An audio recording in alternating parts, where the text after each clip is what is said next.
ఈరోజే గురు పౌర్ణమి ఎంతో పవిత్రమైన విశేషమైన రోజు. ఆషాఢ మాసంలోని శుక్లపక్ష పౌర్ణమి రోజున గురు పౌర్ణమి పండుగను జరుపుకుంటారు. పూర్వకాలంలో రావణాసురుడు స్వర్గాన్ని భూమిని పరిపాలించే కాలమిది. ఆ కాలంలో కృతవీర్యుడు అనే రాజు ఉండేవాడు. అతను మాహిష్మతి రాజ్యాన్ని పరిపాలించేవాడు. అతనికి ఎంతో మంది భార్యలు ఉన్నప్పటికీ ఒకే ఒక లోటు ఉంది.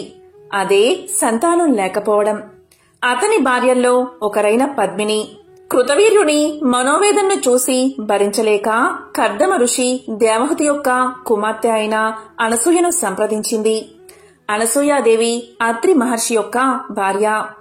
అప్పుడు అనసూయాదేవి వారిద్దరిని తపస్సు చెయ్యమని సలహా ఇచ్చింది. అనసూయాదేవి సూచన మేరకు కార్తవీర్యుడు అలాగే పద్మినులు అరణ్యానికి వెళ్లి అనసూయ చెప్పిన విధంగా ఎన్నో రోజులు కఠినంగా తపస్సు ఆచరించారు. ఈ విధంగా వారిద్దరూ ధ్యానంలో మునిగిపోగా కళ్ళు తెరవండి అనే స్వరం వచ్చింది. రాజు మరియు రాణి కళ్ళు తెరచి తమ ముందు నిలబడి ఉన్న దత్తాత్రేయుణ్ణి చూసి ఆశ్చర్యపోయారు. రాజు రాణి స్వామివారి పాదాలపై పడ్డారు. అప్పుడు భగవంతుడు చిరునవ్వు నవ్వి ఇలా అన్నాడు, మీకు ఏం కావాలో నాకు తెలుసు. మీ మనసులోని కోరికను అడగండి, నేను మీకు ప్రసాదిస్తాను అన్నాడు. అప్పుడు రాజు కన్నీళ్లతో ఇలా పలికాడు, ప్రభూ, సంతానం లేని వ్యక్తికి స్వర్గ తలుపులు మూసుకుపోతాయని పెద్దలు అంటారు కదా. నాకు కావాల్సింది ఒక్కటే, కొడుకు. ఏ దేవత, మానవులు, పాములు, రాక్షసులు ఎవరి చేత ఓడిపోని కొడుకు, శక్తివంతమైన కొడుకు కావాలి అని తన బాధను చెప్పుకున్నాడు. అప్పుడు దత్తాత్రేయుడు తల ఊపి అక్కడ్నుంచి అదృశ్యమయ్యాడు. వెంటనే కార్తవీర్యుడు అలాగే పద్మిని దంపతులకు ఒక కుమారుడు జన్మించాడు. అతనికి కార్తవీర్యార్జునుడు అనే పేరు పెట్టారు. కార్తవీర్యార్జునుడు 1000 చేతులతో జన్మించాడు కాబట్టి అతన్ని కొన్నిసార్లు సహస్రార్జునుడు అని కూడా పిలిచేవారు. సహస్రార్జునుడు దయగల గొప్ప రాజు. కార్తవీర్యార్జునుడు తన ప్రజలను కన్న బిడ్డల వలె చూసుకునేవాడు. తన తండ్రి తపస్సు కారణంగా అతను ఒక బంగారు రథాన్ని పొందాడు. అది అతని ఇష్టానుసారం న్యాయాన్ని అమలు చేసే, చెడును నిర్మూలించే శక్తి కలిగి ఉంటుంది. కార్తవీర్యార్జునుడు ఒకసారి తన భార్యలతో కలిసి నర్మదా నదిలో స్నానానికి వెళ్లాడు. అదే సమయంలో లంకాధిపతి అయిన రావణుడు తన మంత్రులతో కలిసి పుష్పక విమానంలో నర్మదా నది సన్నిధికి వచ్చాడు. ఆ సమయంలో రావణుడు నదిలో స్నానం చేసి శివుణ్ణి ప్రార్థించడానికి నది ఒడ్డున నిలబడి ఉన్నాడు. ఇదిలా ఉండగా కార్తవీర్యార్జునుడి భార్య కార్తవీర్యార్జునితో సరదాగా ఇలా పలికింది, ఓ స్వామి, మీరు శక్తివంతులని నాకు బాగా తెలుసు. కానీ నేను మీ బలాన్ని పరీక్షించాలి అనుకుంటున్నాను అని ఆట పట్టించింది. దానికి కార్తవీర్యార్జునుడు నవ్వుతూ, నా రాణి, నీకు నా బలాన్ని ఎలా చూపించాలి అని అడిగాడు. దానికి భార్య నవ్వుతూ, ఓ స్వామి, నదిని ఆపగలరా అని అడిగింది. దానికి కార్తవీర్యార్జునుడు నదివైపు చూసి భార్యవైపు చూశాడు. అతను నవ్వాడు, ఒప్పందమని.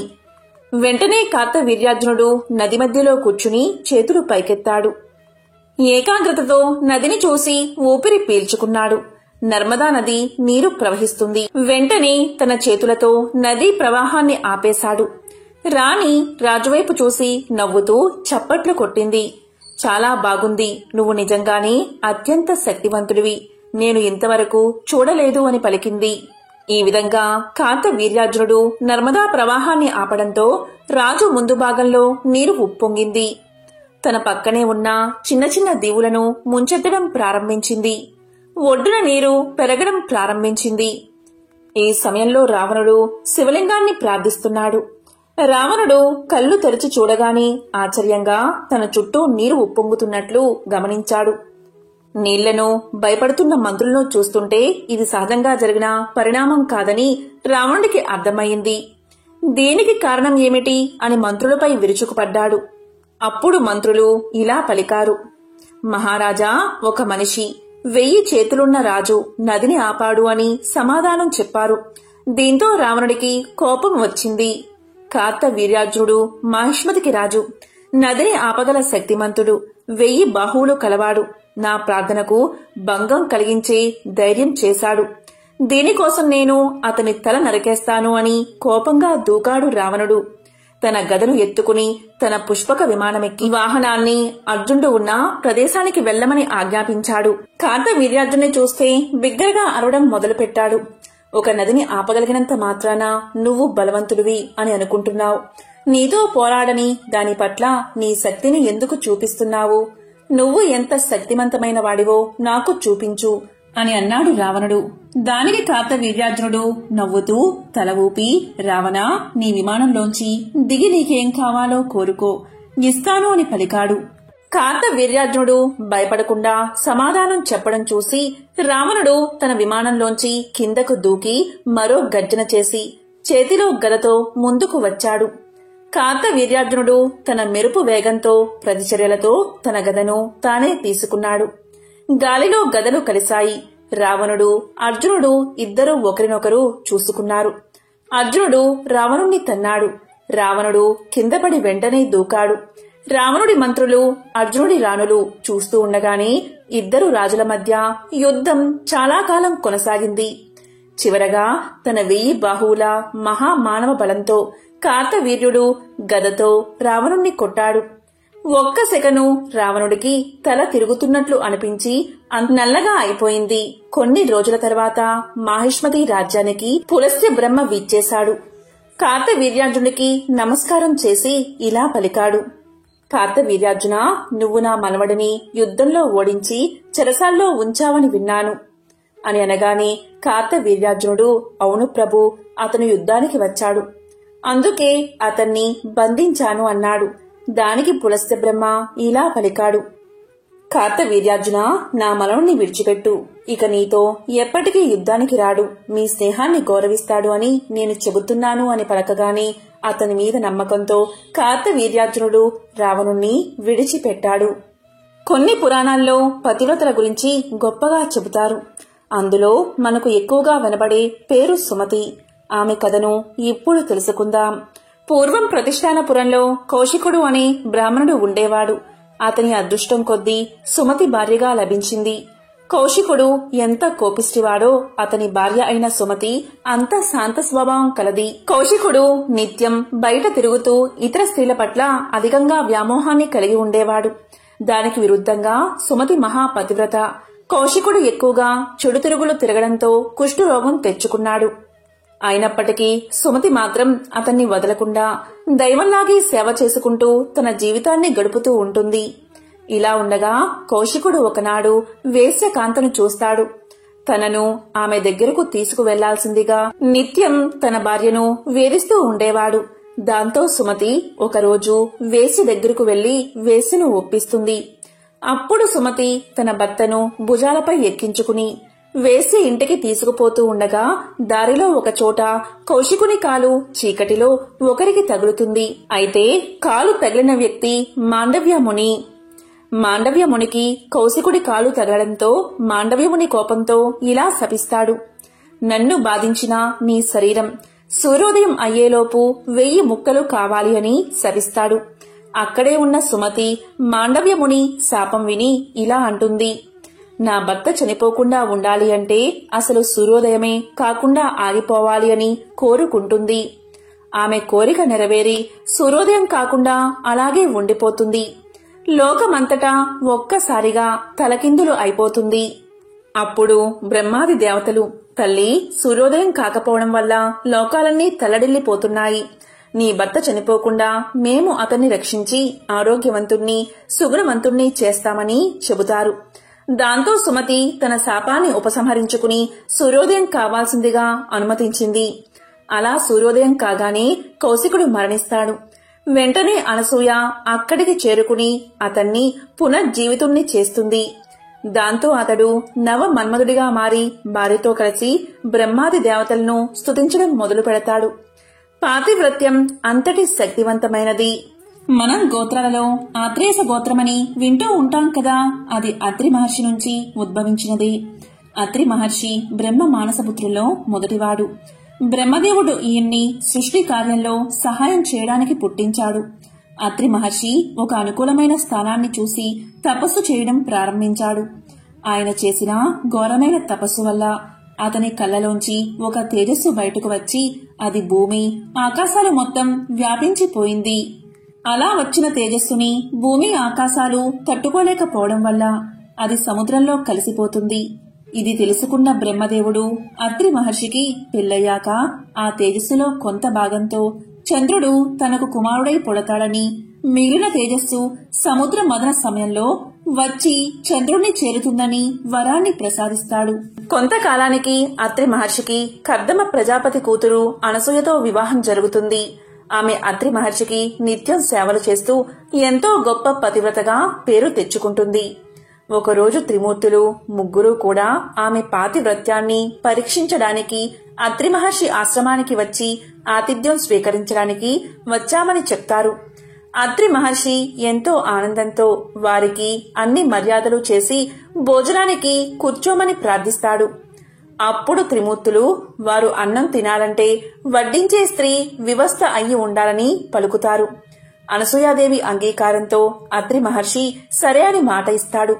వాళ్లు భోజనానికి కూర్చోగానే అనసూయ వారి మీద మంత్రజలం చల్లి చంటి పిల్లలుగా మార్చి వారి ఆకలిని తీర్చి ఉయ్యాల్లో పడుకోబెడుతుంది.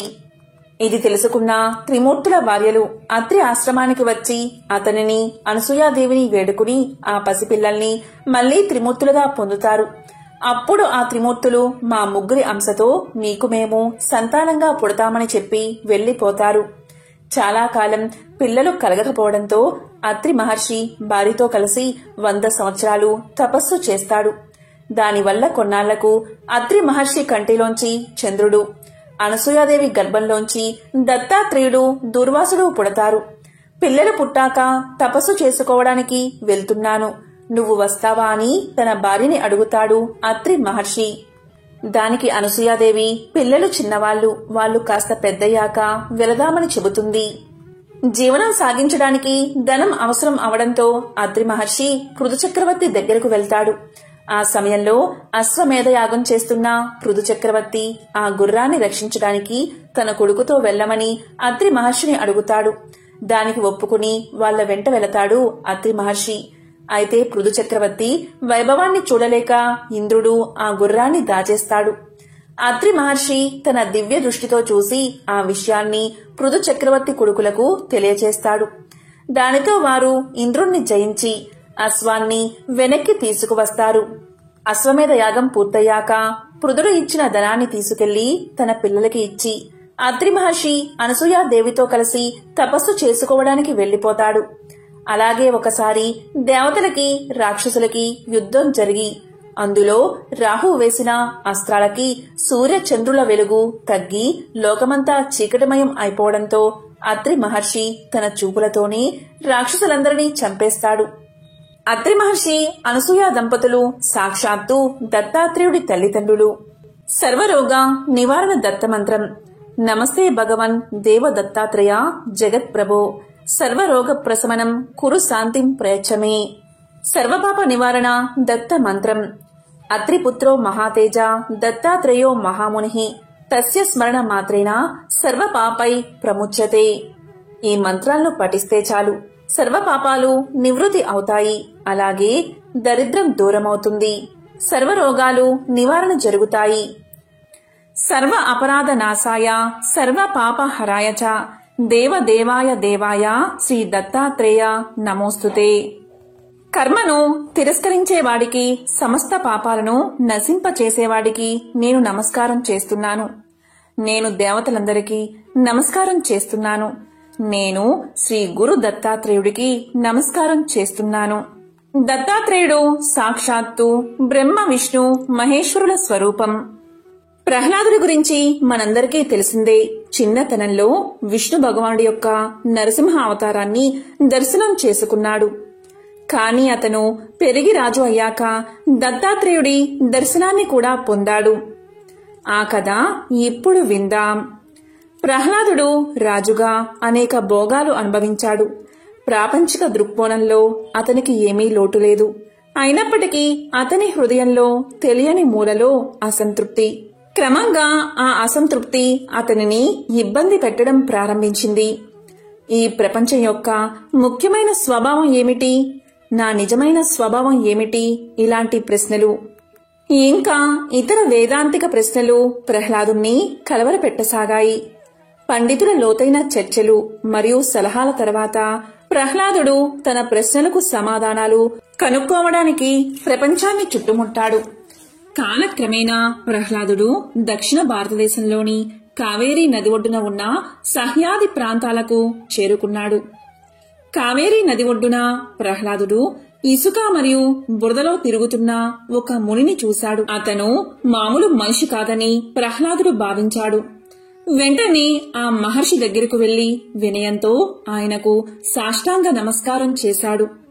మర్యాదగా ఇలా పలికాడు ప్రహ్లాదుడు, మునీంద్ర, నాకు ఒక సందేహం ఉంది.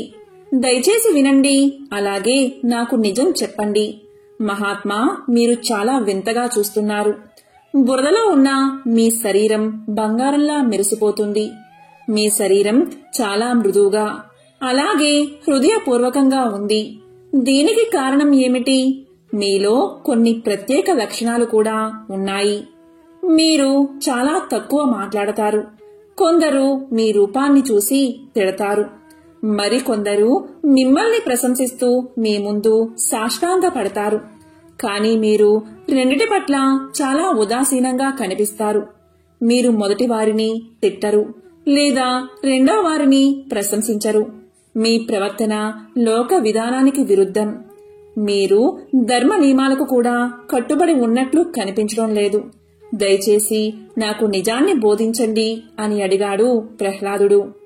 అప్పుడు ఆ ఋషి ఇలా పలికాడు, ప్రహ్లాద, ధర్మం అధర్మం అనే ఆలోచన లేకుండా జంతువులు, పక్షులు, క్రిమి కీటకాలు ఇలాంటివి పూర్వం అసంఖ్యాక జన్మలు తీసుకున్నాను. అటువంటి జన్మలన్నిటినీ నేను వర్ణించను. అయితే ఇలాంటి జన్మలన్నిటిలో మానవ జన్మ గొప్పదని నేను ఒక్కటి చెప్పగలను. మానవ జన్మ శాశ్వతమైన ఆనందానికి మరియు శాశ్వతమైన బాధలకు కూడా ద్వారం. ఎంపిక మనదే. ఈ లోకంలో పాపాలు చేయడం వల్ల తక్కువ జన్మలు వస్తాయి మరియు పుణ్యకర్మలు చేయడం వల్ల ఆత్మ సాక్షాత్కారం కలుగుతుంది. అంతేకాదు, పుణ్యకార్యాలు చేస్తే మనిషి ఆనందంతో జీవిస్తాడు. మనుషులను పాపాలు చేసేలా చేస్తుంది ఈ ప్రపంచం. కాబట్టి ప్రాపంచిక సుఖాల పట్ల ఆకర్షితులు అవ్వకూడదు. అలాగే పాపాలు శాశ్వతమైన బాధల ద్వారాన్ని తెరుస్తాయి. ప్రజలు తాము జ్ఞానవంతులు అని భావిస్తారు. అలాగే ఆనందాన్ని పొందడానికి ప్రయత్నిస్తారు. కానీ వారు తమలో ఉన్న ఆనందాన్ని గుర్తించడంలో విఫలం అవుతారు. అలాగే వారు అసత్యమైన, భయానకమైన సంసార చక్రంలో చిక్కుకుంటున్నారు. ప్రహ్లాద, ఈ జీవితంలో అన్ని రోజులు ఒకేలా ఉండవు. ఒక రోజు డబ్బు, అలాగే కీర్తి వస్తుంది.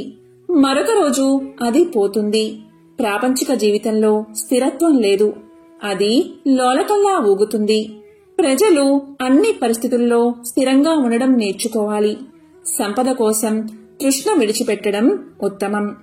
నా దగ్గర ఏదైనా లేకపోతే నేను అడగను. నాకు ఏదైనా ఇస్తే నేను దానిని తిరస్కరించను. నాకు ఏమీ రాకపోయినా నేను అస్సలు బాధపడను. బాధలు మరియు ఆలోచనలు నన్ను ఇబ్బంది పెట్టడానికి నేను అనుమతించను. ఆనందాన్ని కూడా నాలో ప్రవేశించనివ్వను. కొన్నిసార్లు నాకు తక్కువ ఆహారం లేదా అస్సలు ఆహారం దొరకదు. కొన్నిసార్లు నాకు పుష్కలంగా ఆహారం లభిస్తుంది. కొన్నిసార్లు నాకు రుచిలేని ఆహారం లభిస్తుంది. మరికొన్ని సమయాల్లో నాకు ఆహారంతో పాటు 5 రకాల తీపి పదార్థాలు లభిస్తాయి. కొన్నిసార్లు నాకు తిండి పెట్టడంతో పాటు అవమానాలు కూడా ఎదురవుతాయి. కొన్నిసార్లు నాకు దయతో, అలాగే గౌరవంతో ఆహారం అందించబడుతుంది. మీరు చూసినట్లు నేనిప్పుడు బురదలో పడి ఉన్నాను. కానీ ఒకరోజు నేను రాజులా సింహాసనంపై కూర్చుంటాను. కానీ 2 పరిస్థితులు నన్ను బాధించవు. నేను ఎప్పుడూ కూడా ఏకత్వ స్థితిలోనే జీవిస్తాను అని ఆ ఋషి చెప్పగా ప్రహ్లాదుడు ఇప్పుడు ప్రపంచాన్ని స్పష్టంగా చూడగలిగాడు. తన సందేహాలు తీరడంతో అతను తేలికగా భావించాడు. కళ్ళు మూసుకుని మహర్షికి నమస్కరించాడు.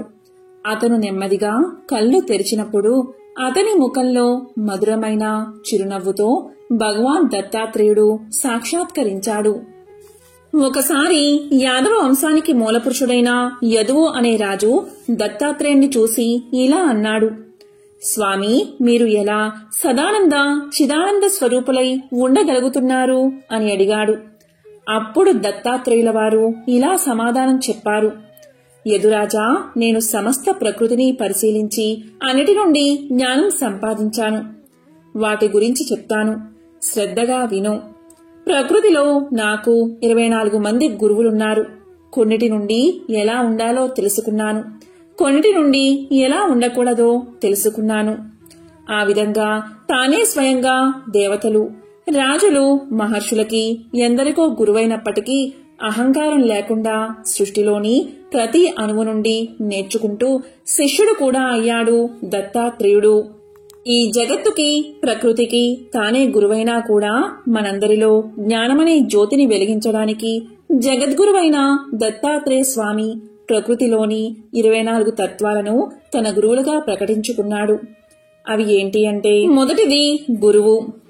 దత్తాత్రేయుడు తాను భూదేవి నుంచి ఓర్పు వహించడం కర్తవ్య నిర్వహణా ధర్మం, కార్యనిర్వహణలో ఎన్ని కష్టనష్టాలు వచ్చినా ఓర్చుకుని నిలబడ్డం, తన ధర్మం తాను తప్పకపోవడం, ఇలాంటి ఎన్నో విషయాలను తాను గ్రహించాను అన్నాడు.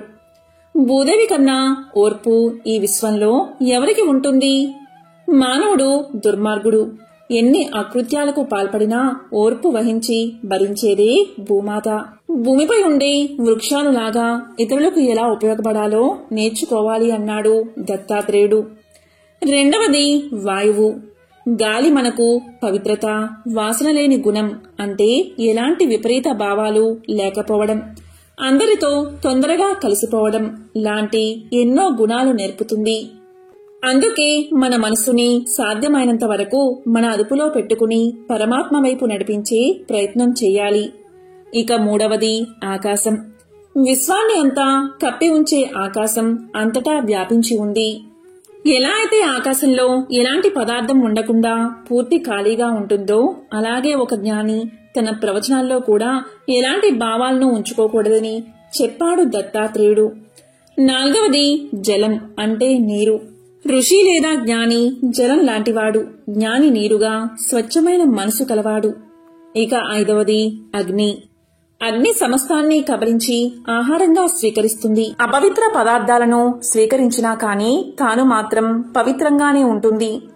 అలాగే మనం కూడా సమస్తమైన జ్ఞానాన్ని నేర్చుకోవాలి, కాని మనం అపవిత్రం కాకూడదు.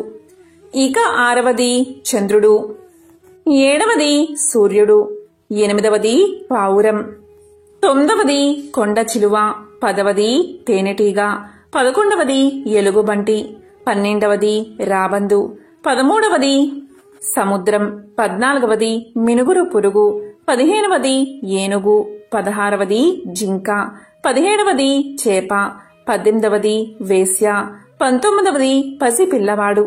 ఇక 20వది కన్యా, 21వది పాము, 22వది లోహపు పసివాడు, 23వది సాలె పురుగు, 24వది గొంగలి పురుగు. ఇలా ఈ 24 గురువుల దగ్గర నుంచి మంచి చెడులు అనేవి నేర్చుకున్నాను అని దత్తాత్రేయుడు యాదవ రాజుకు తెలియజేశాడు. గురుదేవుడికి సంబంధించిన ఒక విశిష్టమైన కథను ఇప్పుడు తెలుసుకుందాం. పూర్వం అంగీరసుడు అనే బ్రహ్మర్షి ఉండేవాడు. ఆయన గోదావరి నదీ తీరంలో ప్రశాంత వాతావరణంలో ఆశ్రమాన్ని నిర్మించుకుని తపస్సు చేసుకునేవాడు. ఆయన ఆశ్రమం ఎప్పుడూ మునులతో, శిష్యులతో కలకలలాడుతూ ఉండేది. ఎక్కడెక్కడి నుండో మునులు, ఋషులు వచ్చి అంగీరసుణ్ణి అడిగి తమ తమ సందేహాలు తీర్చుకుంటూ ఉండేవారు. యోగ రహస్యాలను కూడా తెలుసుకుంటూ ఉండేవారు. ఎంతమంది వచ్చినా ఆ ఆశ్రమంలో కందమూల ఫలాలకు కాని, పుష్పాలకు కాని లోటు ఉండేది కాదు. అలా వచ్చిన వారిలో వేదధర్ముడు అనే ముని ఒకరు ఉన్నారు. ఆయన తన శిష్య బృందంతో సహా వచ్చి అంగీరసుడి వనంలోనే తపస్సు చేసుకుంటూ ఉన్నాడు. ఆయన శిష్యులలో దీపకుడు అనే శిష్యుడు అగ్రగణ్యుడు. బుద్ధిలోనూ, గుణంలోనూ, వినయంలోనూ, నిష్ఠలోనూ చెప్పుకోదగిన వ్యక్తి. వేదాంగాలు అభ్యసించాడు. ఆయన గృహస్థ ఆశ్రమం స్వీకరించలేదు. బ్రహ్మచారిగానే జీవితాంతం ఉండి గురుసేవ చేస్తూ తరించాలని దృఢంగా నిర్ణయించుకున్నాడు. అప్పుడు గురువుగారు సరే అని అంగీకరించారు. దాంతో దీపకుడు పరమానంద భరితుడై గురుసేవలో కాలాన్ని గడుపుతున్నాడు. ఒకరోజు దీపకుడు వేదధర్ముడికి సేవ చేస్తూ ఉండగా ఇలా అన్నాడు, గురుదేవా, నాదొక చిన్న సందేహం, అడగమంటే అడుగుతాను అన్నాడు. దానికి వేదధర్ముడు అడగమన్నాడు. అప్పుడు దీపకుడు గురుదేవుని పాదాలు నొక్కుతూ ఇలా పలికాడు, గురుదేవా, గురు శిష్య పదాలకు సమగ్రంగా అర్థాన్ని చెప్పండి అని అడిగాడు. అప్పుడు వేదధర్ముడు ఆనందంతో ఇలా చెప్పడం ప్రారంభించాడు, దీపక, నేను చెప్పేది శ్రద్ధగా విను. లోకంలో హితం చెప్పిన వాడల్లా గురువే. ఒక్క అక్షరం జ్ఞానాన్ని బోధించినవాడు కూడా గురువే. జీవితంలో మనిషికి చాలా మంది గురువులు ఉంటారు. వారిలో ఉత్తములు ఉంటారు. మొట్టమొదట కన్న తల్లి గురువు, ఆ తరువాత తండ్రి. ఇంటికి పెద్దవాడు కూడా గురువే. మేనమామ గురువే. పిల్లనిచ్చిన అత్త మామలు కూడా గురువులే. తండ్రి యొక్క తల్లిదండ్రులు వీరంతా గురువులే. వీరంతా మంచే చెప్తారు కనుక వీరంతా గురువులే. ఉపనయన సమయంలో బ్రహ్మోపదేశం చేస్తాడు కనుక కన్న తండ్రి కూడా గురువే. వేదాలు శాస్త్రాలు అతడే నేర్పితే అతని గురుత్వం రెట్టింపు అవుతుంది. వేరొకరు ఎవరైనా వేద శాస్త్రాలు నేర్పితే అతను ఉత్తమ గురువు. సంగీతం, శిల్ప, లౌకిక విద్యను నేర్పినవారు ఎవరైనా గురువులే. సంసార సాగరాన్ని తరించడానికి, జనన మరణాల చక్రం నుండి బయటపడ్డానికి ఏకైక మార్గమైన బ్రహ్మ జ్ఞానాన్ని ఉపదేశించేవాడే పరమ గురువు. అతని త్రిమూర్తి స్వరూపం. ఈ దేహం ఒక నౌకతో సమానం. సంసార సముద్రంలో నౌక పయనిస్తుంది. దీన్ని సరైన దారిలో పెట్టి గట్టు చేర్పించేవాడే సద్గురువు. కనుక సద్గురువును ఆశ్రయించడం ప్రథమ కర్తవ్యం. బ్రహ్మజ్ఞానం వాదోపవాదాలతో లభించదు. యోగ సాధన కావాలి, తపోనిష్ట కావాలి, వేదాంగ పరిజ్ఞానం ఉండాలి. వీటన్నిటికీ మార్గదర్శకుడు సద్గురువు మాత్రమే. మానవ రూపంలో జన్మించిన నారాయణుడు కూడా సద్గురువును ఆశ్రయించాడు అని చెప్పి, ఇక శిష్యుల గురించి చెబుతాను వినండి అని ఇలా చెప్పడం మొదలుపెట్టాడు. వేదశాస్త్ర పురాణాలు ఏది ఎవరికి హితమో నిర్ణయించాయి. ఆ పరిజ్ఞానంతోనే గురువు శాసిస్తాడు. ఆచరణకి అనుగుణం సాధన సంపత్తిని నేర్పిస్తాడు. భోగాలు క్షణికమని గ్రహించి వైరాగ్యంతో గురు పాదాలను ఆశ్రయించడమే శిష్యుడి కర్తవ్యం. ఉపదేశం పొందడానికి అర్హుడు కూడా వాడే. అనంతకాలంలో తాను గురు పదవిని అందుకుంటాడు. ఉత్తమ శిష్యులను రూపొందించి గురువు రుణ విముక్తుడు అవుతాడు. ఇలా గురు శిష్య పరంపర నిరంతరంగా అనంతంగా కొనసాగుతూనే ఉంటుంది అని వేదధర్ముడు ముగించాడు. దీపకుడు తన సందేహాలు తీర్చుకుని ప్రశాంత చిత్తంతో గురువుకు సాష్టాంగ నమస్కారం చేశాడు. గురు శుశ్రూష తప్ప వేరొక ధ్యాసలేని దీపకుణ్ణి ఒకరోజు వేదధర్ముడు దగ్గరికి పిలిచి ఇలా అన్నాడు, నాయనా దీపక, నీ సేవలకు నేను ఎంతగానో మెచ్చాను. నాకున్న శిష్యులందరిలో అగ్రగణ్యుడివి నీవే.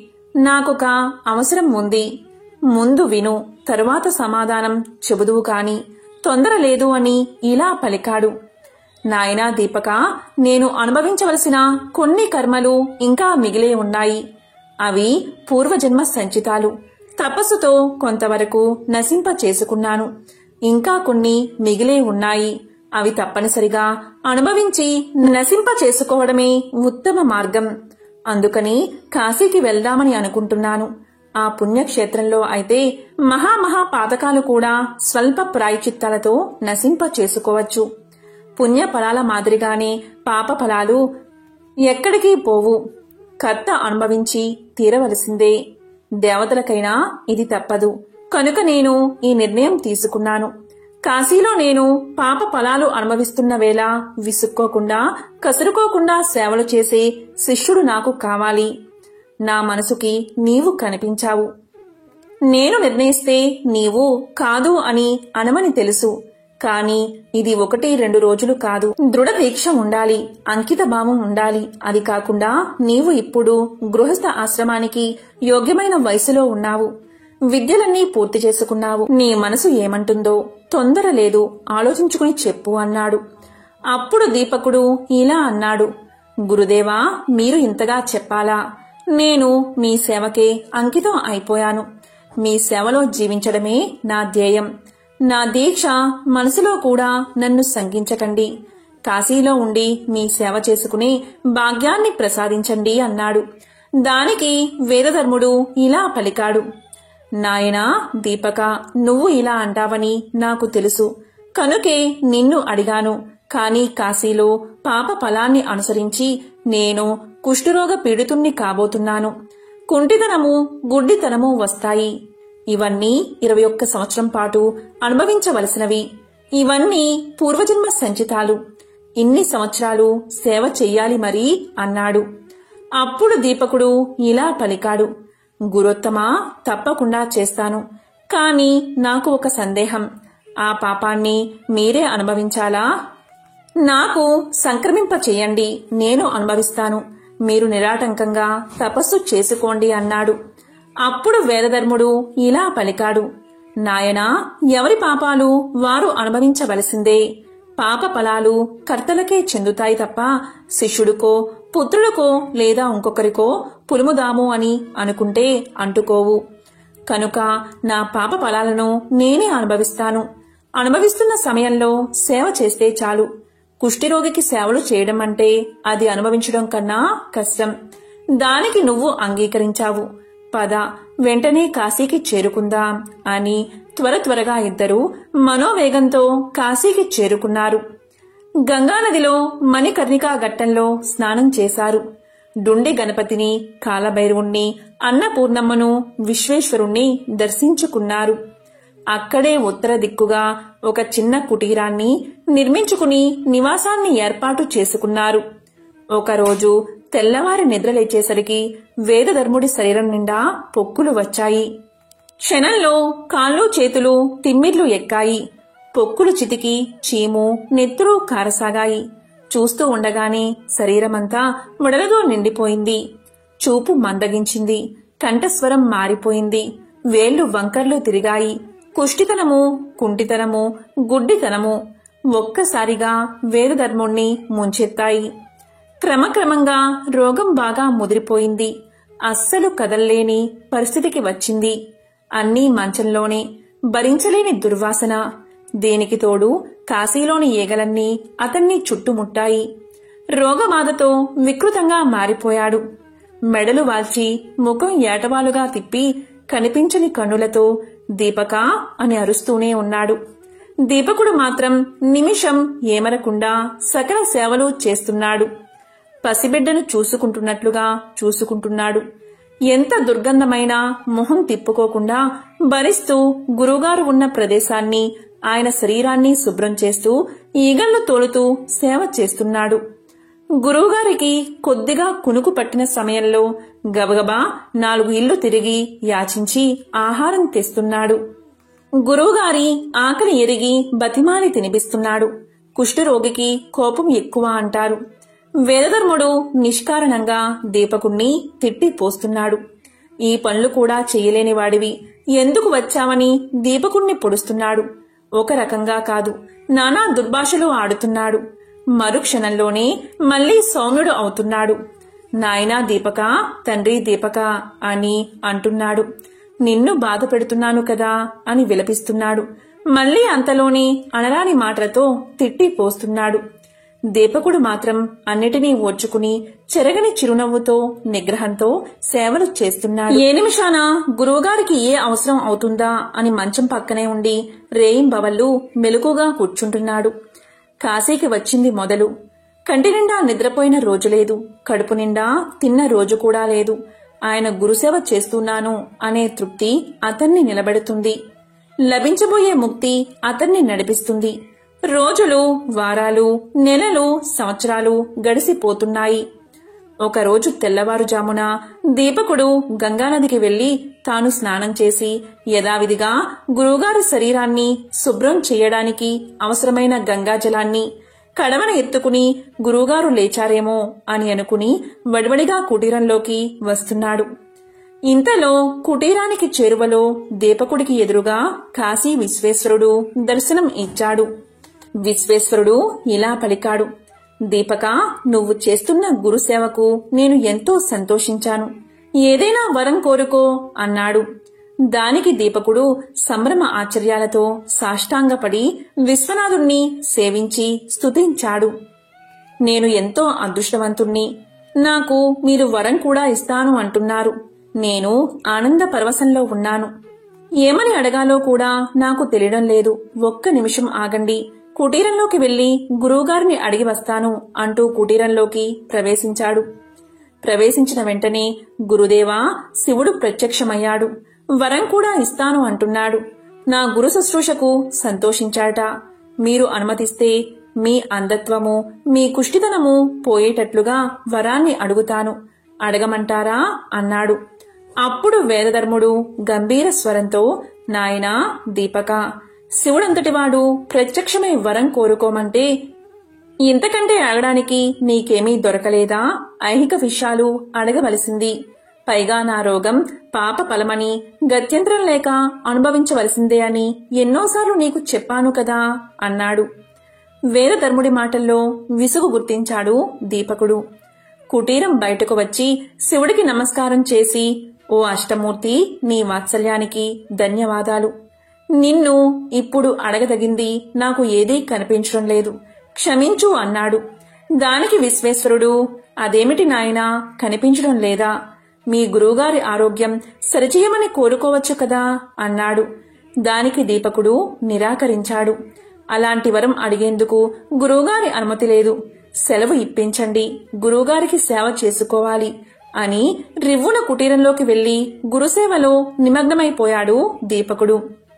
అప్పుడు శివుడు అంతర్ధానం చెంది తన ఆస్థాన మండపంలో ఆ సాయంకాలం సమస్త దేవతలు కొలువు తీరి ఉండగా అందరూ వింటూ ఉండగా శ్రీమన్నారాయణుడితో ఈ సంగతి చెప్పాడు. దీపకుడు అంటే దీపకుడే, నువ్వు తప్పనిసరిగా వెళ్లి చూడదగిన శిష్యుడు అని ప్రశంసించాడు. దానితో శ్రీమన్నారాయణుడు ఆనందం పట్టలేక మరుసటి రోజు దీపకుని ముందు ప్రత్యక్షమయ్యాడు. నాయనా దీపక, నీ గురుసేవ పరాయణతత్వం నన్ను ఆనంద పరవశుణ్ణి చేసింది. నీ ఇష్టం వచ్చిన వరం కోరికో అన్నాడు. అప్పుడు దీపకుడు భక్తి ప్రపతులతో సాష్టాంగ నమస్కారం చేశాడు. స్తోత్రాలతో స్తుతించాడు. నారాయణ, గురుసేవ అనేది హరిహరులిద్దరినీ ఇంతగా ఆనందపరుస్తుందని నాకు తెలియదు. నా ధర్మంగానే నేను సేవ చేస్తున్నాను. దిక్పాలకులకు కూడా దక్కని దివ్యదర్శనం నాకు కలిగేలా చేశారు. ఇది మీ కరుణకు సంకేతం. నాకు గురువే దైవం. జపం, తపం, తీర్థం, క్షేత్రం సర్వస్వం నాకు గురువే. వేద శాస్త్రాలు బోధించి ఆత్మజ్ఞానాన్ని ప్రసాదించి పరతత్వాన్ని తెలియపరిచిన వేదధర్ముడే నాకు ప్రత్యక్ష దైవం. ఎవరైతే చిత్తంతో గురుసేవ చేస్తున్నారో వారికి ప్రతిఫలం మోక్షమే తప్ప మరేమీ లేదు. అయినా కరుణామూర్తి, నాకు ప్రత్యక్షమై ఏదైనా కోరుకోమంటున్నావు కాబట్టి అడుగుతున్నాను. నాలో గురుభక్తి స్థిరమయ్యేటట్లుగా అనుగ్రహాన్ని ప్రసాదించు. నాకు తెలియని గురుమహిమ ఏదైనా ఉంటే చెప్పు. ఇదే నేను కోరుకునే వరం అన్నాడు. వెంటనే శ్రీమన్నారాయణుడి కళ్ళల్లో ఆనంద బాష్పాలు తిరిగాయి. నాయనా, గురు స్వరూపమే బ్రహ్మ పదాన్ని అందిస్తుంది.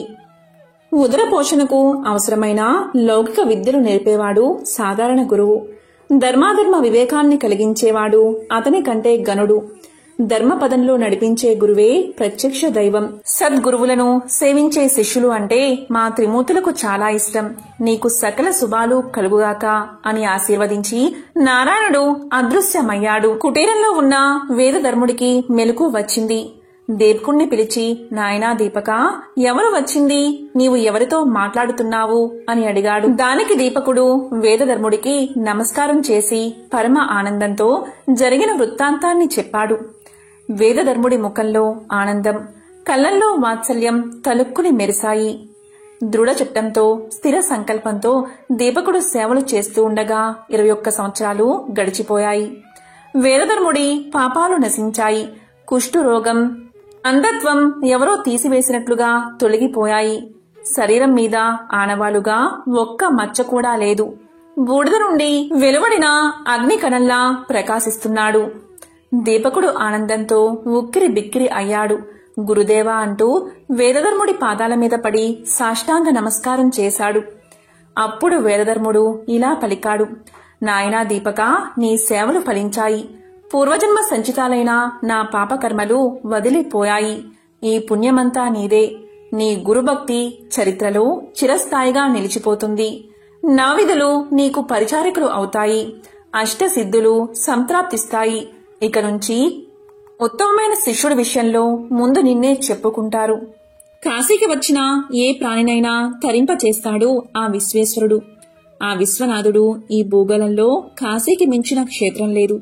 విశ్వనాథుని మించిన దైవం లేదు.